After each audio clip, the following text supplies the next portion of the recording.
नमस्कार मित्रों, आज के ओपन अप्रोच में आप सभी का स्वागत और अभिनंदन। मैं डॉक्टर सुशील कुमार सिंह आप सभी का तहे दिल से शुक्रिया करता हूं। आज की कहानी में फिर आपको मेरे साथ थोड़ा सा सफ़र करना है। बहुत छोटी सी कहानी है, अपने ऊपर बीती कहानी। एक टैक्सी ड्राइवर की कही गई बात से लेकर एक एशियाज एजुकेशन जो हायर एजुकेशन का एक समिट था, वहाँ के कार्यक्रम के दरमियान का एक छोटा सा कहानी है सिंगापुर का, यानी विलायत की कहानी है। और इसके ये जो कहानी है कितना इंस्पायर करेगी मुझे नहीं मालूम, लेकिन आप सोचिए कि क्या वाकई में ऐसी कहानियों का हमारी ज़िंदगी में कोई स्थान हो सकता है क्या। तो चलते हैं इस कहानी की ओर। दरअसल बात अक्टूबर 2018 की है। अक्टूबर का महीना भी चल रहा। एशियाज एजुकेशन समिट जो कि सिंगापुर के सेंटोसा द्वीप में, सेंटोसा जो वहाँ का द्वीप है, आइलैंड है, वहाँ पर एक ली मेरिडियन होटल है, वहाँ पर होना था। 30 कंट्री के बहुत सारे एजुकेशनिस्ट का वहाँ जमावड़ा लगा था और मैं भी आमंत्रित था, मुझे भी वहाँ जाना था।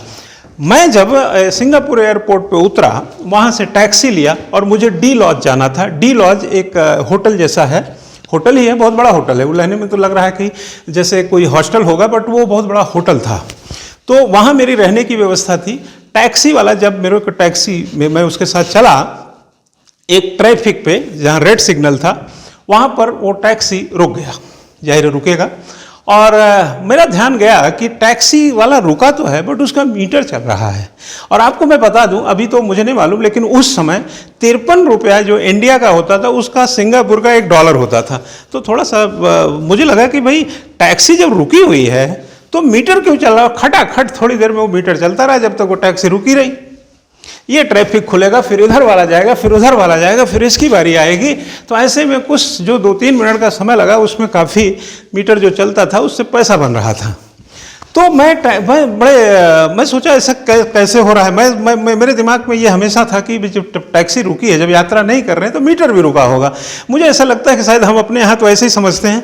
हो सकता है कि मेरी पूरी जानकारी अधूरी हो, तो फिर भी आपको मैं ये कहानी बता रहा हूँ। तो मैं टैक्सी वाले से पूछ बैठा, जो उसने कहा उसकी बात है, ये इंपॉर्टेंट नहीं, वो ज़्यादा इंपॉर्टेंट है।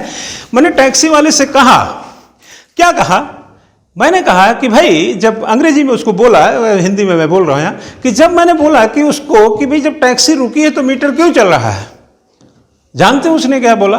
वो बोला जो सब बोलते हैं, सर टाइम इज मनी। मुझे कोई हैरत नहीं हुई, मुझे कोई आश्चर्य नहीं हुआ, मुझे कोई समस्या भी नहीं हुई। लेकिन एक चीज का चिंतन, एक चीज का दर्शन, एक चीज का दृष्टिकोण, एक चीज का उपागम, एक चीज का समग्रता मेरे अंदर कौंध गई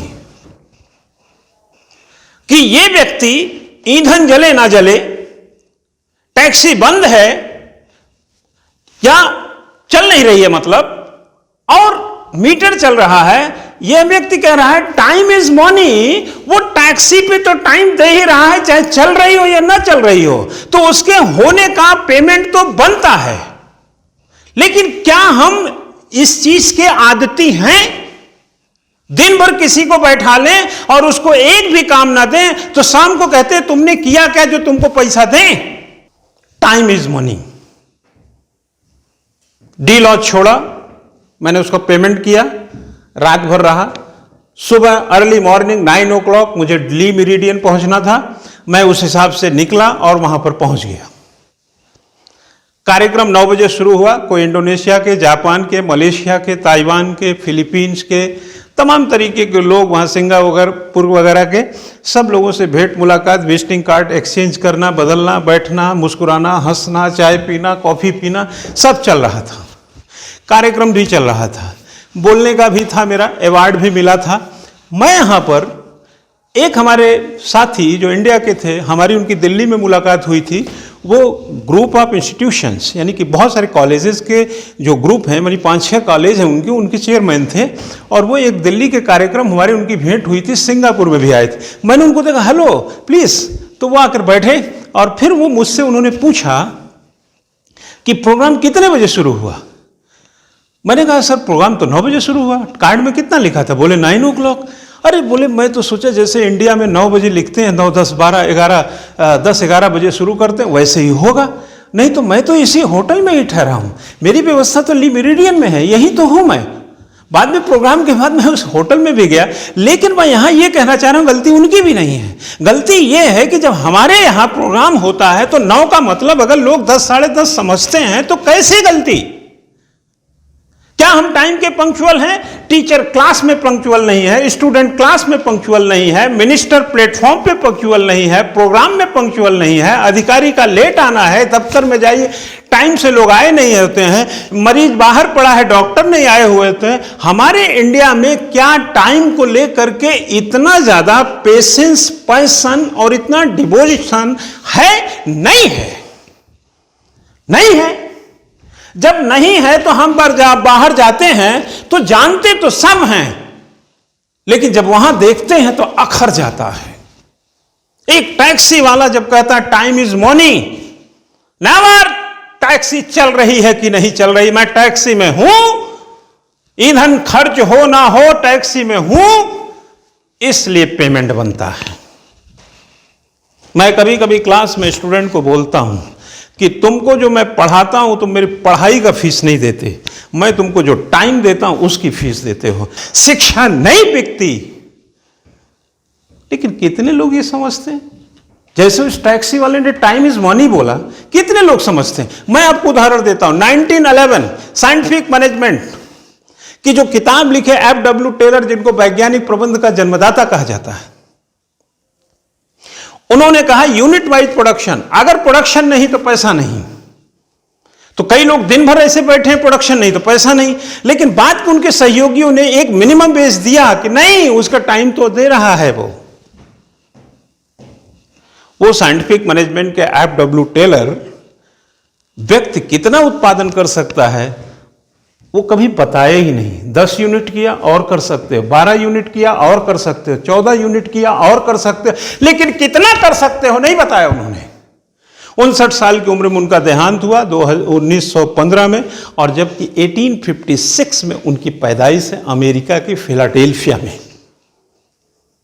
और 1911 की उस पुस्तक को लेनिन ने 1918 में कहा कि इस किताब को सबको पढ़ना चाहिए। वो किताब द्वितीय औद्योगिक क्रांति मानी जाती है।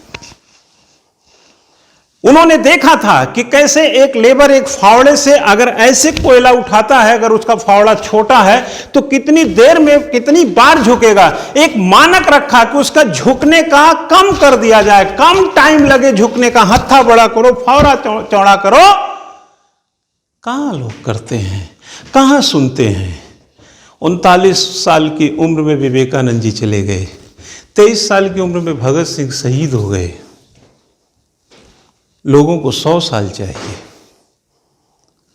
एपीजे अब्दुल कलाम साहब, जिनका 15 अक्टूबर को जयंती थी, 84 साल की उम्र में इस दुनिया से चले गए। क्या नहीं करके गए? क्या ऐसा बचा था जो उनको करना था?